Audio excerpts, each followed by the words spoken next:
साथियों, पंचायती राज जेईई भर्ती को लेकर लगातार सोशल मीडिया पे मैसेज मिल रहे हैं, लेकिन साथ में कई ऐसी भी चीजें देखने को मिली कि जिस भर्ती के लिए हमने रात दिन मेहनत की है, जिस भर्ती के लिए 1998 के बाद सरकार को विवश कर दिया कि लिखित परीक्षा के माध्यम से एग्जाम करवाई जाए और भर्ती करवाई जाए, और सरकार ने नियम संशोधन की फाइल भी चलवा दी, और वही सभी भर्ती परीक्षाएं कमांड हो वो भी मुख्यमंत्री से अनुमोदन होकर नियम संशोधन में वो प्रक्रिया में है।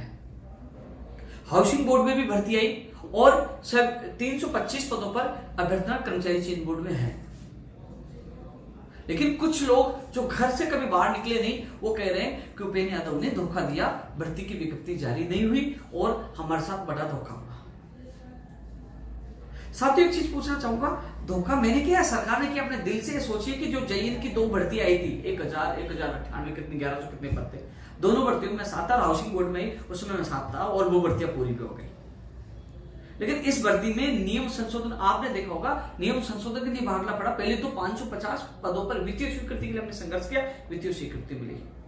फिर नियम संशोधन के लिए संघर्ष किया, नियम संशोधन हो गए। कमांड भर्ती के लिए प्रयास किया, वो हो गए। समय लगा, प्रयास किया, लेकिन आप बता दीजिए, धोखा तब होता कि उपेंद्र यादव आपका साथ नहीं देता या उपेंद्र यादव आपके भर्ती के लिए पैसे लेता, आपको गारंटी देता। मैंने आप लोगों को विश्वास दिलाया था और मेरे संघर्ष में कोई कमी नहीं थी। जब हम लखनऊ थे, नवंबर 2021 में लखनऊ थे, तब एक भी जेईई भर्ती का अभ्यर्थी नहीं था।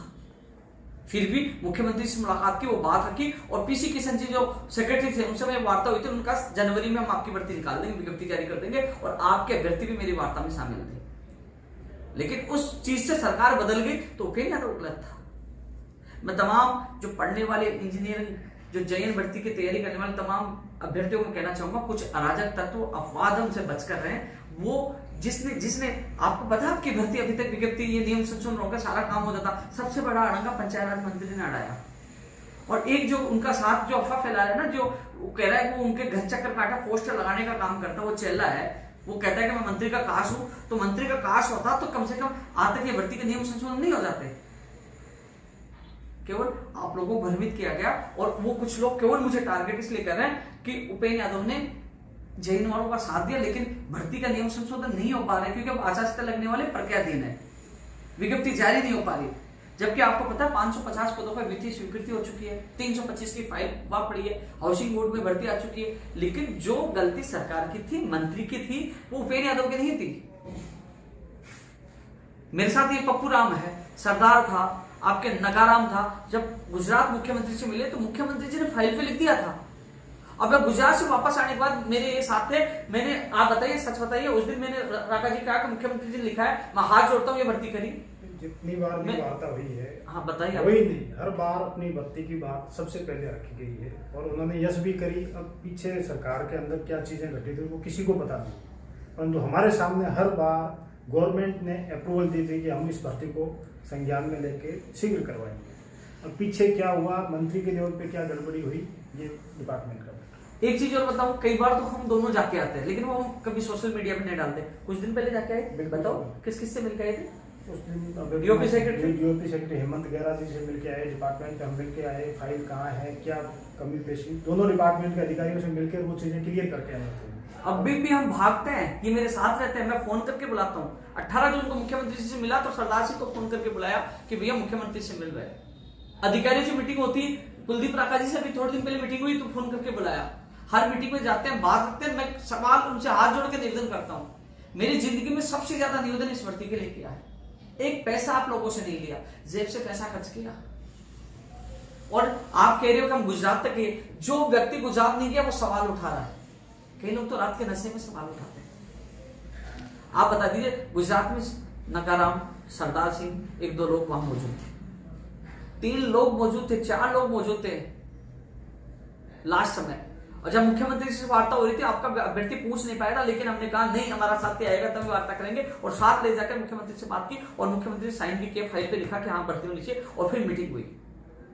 और हर बार मैंने साथ दिया। दुख इस बात का होता है कि आप मान लीजिए भर्ती हो जाती तो ये लोग कहते हैं हमने मंत्री जी से करवा दिया, लेकिन देरी क्या हुई, नियम संशोधन के लिए फाइल गई, आपने उपेंद्र यादव को विलेन बनाने की कोशिश कर दी। आपने कभी सोचा कि लखनऊ में एक व्यक्ति नहीं था, उसके बावजूद सीएम के सामने बात रखे, हमेशा कहा कि लखनऊ समझौता है। गुजरात से लेकर जब 3 लोग लास्ट में बचे थे और जो आपके सारे लोग लौट के आ गए, तब भी मैंने वही महत्व दिया जो तुम सैकड़ों की संख्या में रहते, 3 लोगों को वही महत्व दिया। अब एक चीज और बता रहा था मैं, कुछ लोग कह रहे हैं कि जैन भर्ती के अभ्यर्थी को मुकदमा दर्ज हुआ। पप्पूराम किसी हुआ दर्ज मुकदमा? आज एक भी सिंगल अभ्यर्थी को मुकदमा दर्ज नहीं हुआ। और जो कांग्रेस कार्यालय के बाहर मुकदमे दर्ज हुए थे, उसकी मीटिंग हो चुकी है और वो जल्दी मुकदमे वापस हो रहे हैं। कुछ दौलतपुरा के वापस हो चुके हैं, किसी के मुकदमा दर्ज नहीं है। जबकि आपने देखा होगा 8 फरवरी को जब मैंने कहा बैठ जाइए, मंत्री के निवास के बाद नेहरू गार्डन बैठे थे, बैठ जाइए, मैंने हाथ जोड़ा, रुक जाइए, बोले नहीं हमारे मुकदमे दर्ज हो जाएंगे, और लास्ट में पुलिस हमें थाने में लेके गई।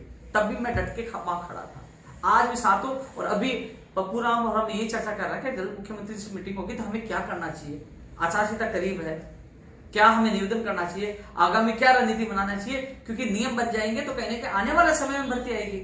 भर्ती तो आएगी जब नियम बन जाएंगे, ज्वाइंट भर्तियों के नियम बन जाएंगे, 1998 वाले लिखित परीक्षा के नियम बन जाएंगे, तो कहीं ना कहीं भर्तियां तो आएंगी। लेकिन इस नियम बनाना हमारी चुनौती है, इसके लिए हमें क्या प्रयास करना चाहिए, ये हम बैठ के चर्चा कर रहे हैं।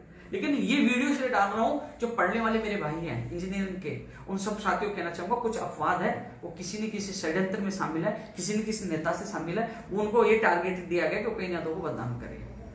जब उपेंद्र यादव निस्वार्थ आपके साथ था, अपनी जेब से पैसा खर्च कर भागा है, वहां 8 फरवरी को मैं बैठा रहा, आपके साथी उठ के भाग गए, पुलिस मुझे 3-4-5 साथियों को मेरे साथ थाने में लेके गई गांधीनगर में, मैं साथ था ना, नहीं भागा ना, हर जगह मैं साथ था। 14 सितंबर को मैंने बुलाया, 15-20 लोग आए, लेकिन फिर भी मैं 14 सितंबर को मेरी जेब से पैसा दिया, 25 जुलाई को मैंने दिया, मैं पैसा भी खर्च करता हूँ, आवाज उठाता हूँ, और हर बार डेलीगेशन में आपके सदस्यों को साथ लेके जाके वो हाथ जोड़ के निवेदन करता हूँ। इससे ज्यादा कुछ नहीं कर सकता, आपके इनपुट में हाथ जोड़ के निवेदन करता हूँ कि साहब निकाल दीजिए, हाथ जोड़ता हूँ, ये मेरा नाक का सवाल है। लोग क्या कह रहे हैं, उपेंद्र यादव ने कहा था नाक का सवाल है, ये बात तो मैं सरकार के सामने रख रहा हूँ, मुख्यमंत्री जी के सामने रख चुका हूं, अधिकारियों के सामने रख चुका हूं। अब सरकार धोखा करे तो उपेंद्र यादव थोड़ी गलत है। काश ये सवाल आप मंत्री के सामने, एमएलए के सामने, जिनको वोट दिया उनके सामने आप सवाल करते हैं। नहीं, मैंने ना तो आपसे वोट लिए ना पैसे लिए, फिर भी मैं आप लोगों के लिए आज भी भाग रहा हूं। लेकिन किसी के स्वाभिमान को चोट पहुंचती है तो बुरा लगता है।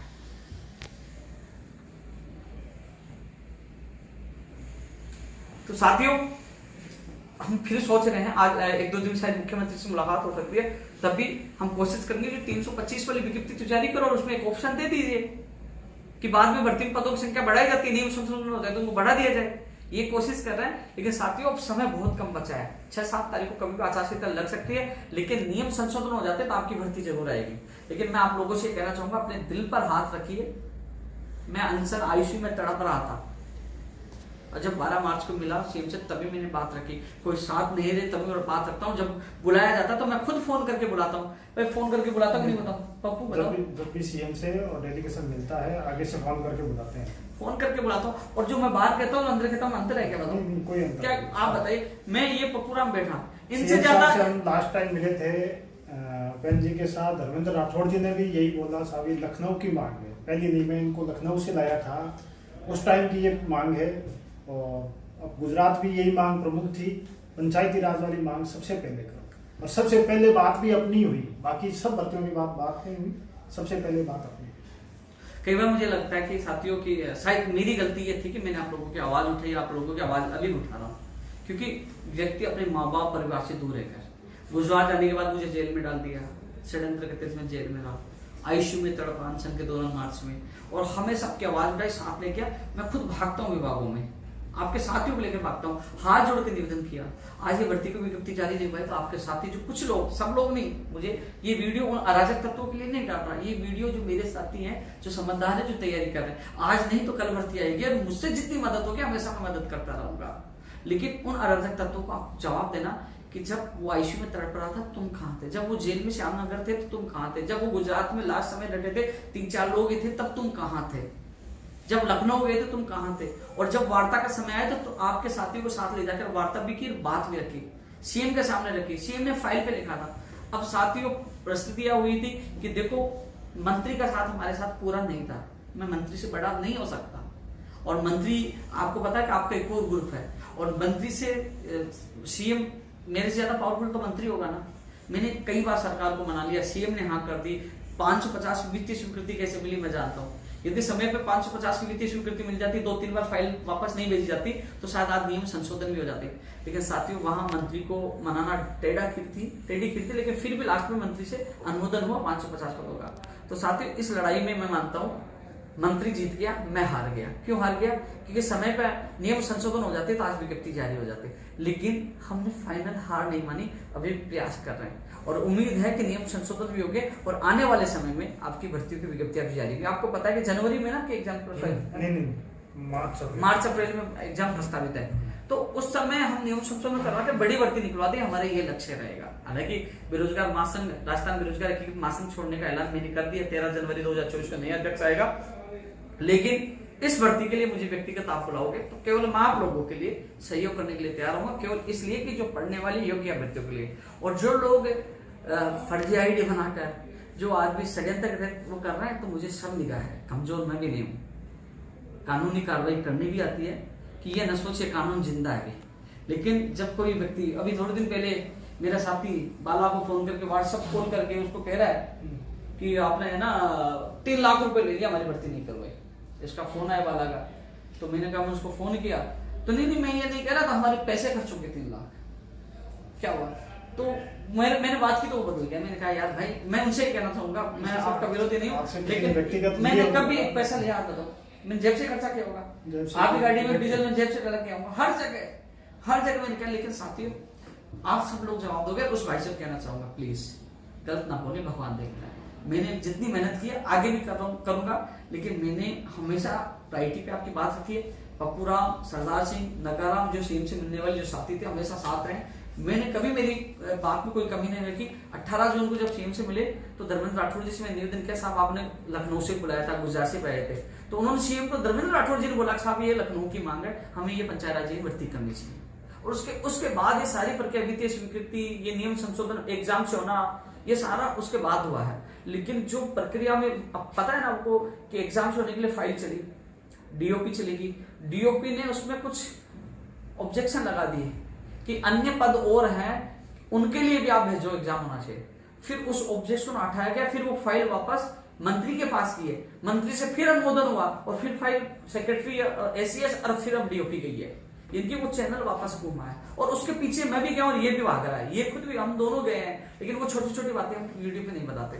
जितनी मदद मेरे से भी मैंने की है, लेकिन वो अराजक तत्व जो मंत्री का काश हुआ करते हैं वो आपको भड़काने का काम कर रहे हैं। लेकिन इतना मैं कहूंगा कि सत्य का साथ देना साथियों, आपने दिल पर हाथ रखिए। 8 फरवरी को मैं था ना सबसे लास्ट में पुलिस थाने लेके गई थी, मैं आरपीसी से पहले दिन लाठीचार्ज हुआ, वहां मुकदमा दर्ज हुआ, वहां उसके बावजूद दूसरे दिन आपके साथ देने आया।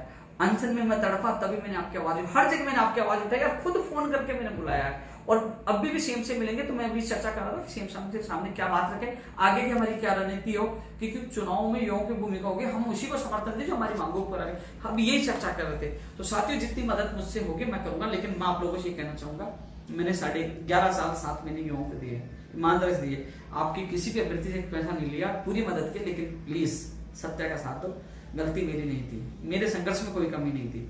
मेरे संघर्ष में कमी होती तो 1998 के बाद सरकार नियम संशोधन के लिए फाइल नहीं शुरू करती, 550 पदों पे वित्तीय स्वीकृति नहीं देती, 325 पे वित्तीय वो अभ्यर्थना नहीं पूछती, हाउसिंग बोर्ड की भर्ती नहीं आती, ज्वाइंट भर्ती का नियम संशोधन में मुख्यमंत्री जी अनुमोदन नहीं करते। जितना प्रयास हुआ बेहतर किया, और जब ये सारे नियम बन जाएंगे फिर भर्ती आएगी तब जरूर याद आएगी एक इंसान ने एक भर्ती निकालने का रास्ता बनाने के लिए, जो आने वाले दिनों में आपके लिए बड़े शानदार होंगे, अच्छे होंगे। आप कुछ कहना कह दो, चल रहा है।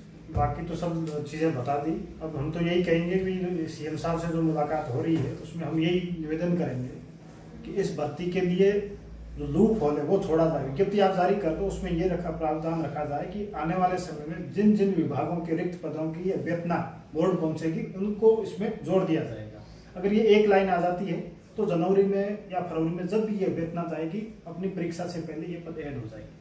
और दूसरे जो जेडीए वगैरह जो पद पड़े हैं उनके लिए निवेदन करेंगे, फाइनेंस में है वो जल्दी आ जाए तो उसमें ऐड हो जाएगी। यही बात आपके सामने अखिल अरोड़ा जी से अपन मिलकर अय्यन भर्ती के मिले, अय्यन की अभ्यर्थना जारी है, वो अपना प्रयास था अय्यन का भी, इनका कंबाइंड आपने पूरे दिन भर अखिल अरोड़ा जी ने कहा कि आप बना के पूरी लिस्ट दे दीजिए, पूरी लिस्ट आपने पूरे दिन भर में पढ़िए, मैं डालूंगा ग्रुप में। पूरे दिन भर आपने मेरे लेटर पैड पे बना के आपने दिया और अपने अखिल जी को दिया और वो गए। और उसके बाद ज्वाइंट वाला नियम जो था ना, संयुक्त बत्ती वाला, उस दिन ये सहमति बनी उस दिन ये सहमति बनी थी कि अब सब एक जगह कराओ। और उसके बाद मुख्यमंत्री से अनुमोदन हो गया, तो वो प्रयास सफल हुआ। अय्यन वाली भर्ती की अभ्यर्थना जारी है, वो भी हमको प्रयास था।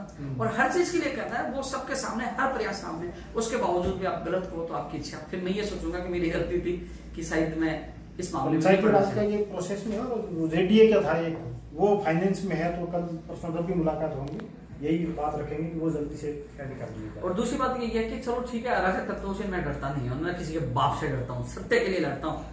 और यदि नेतागिरी करेंगे, ज्यादा करेंगे तो कानूनी इलाज जाता है। लेकिन मैं उन युवाओं के लिए आज भी लड़ रहा हूँ जो बिल्कुल गरीब परिवार से आते हैं, जिनके सपने हैं कि वो कुछ बने।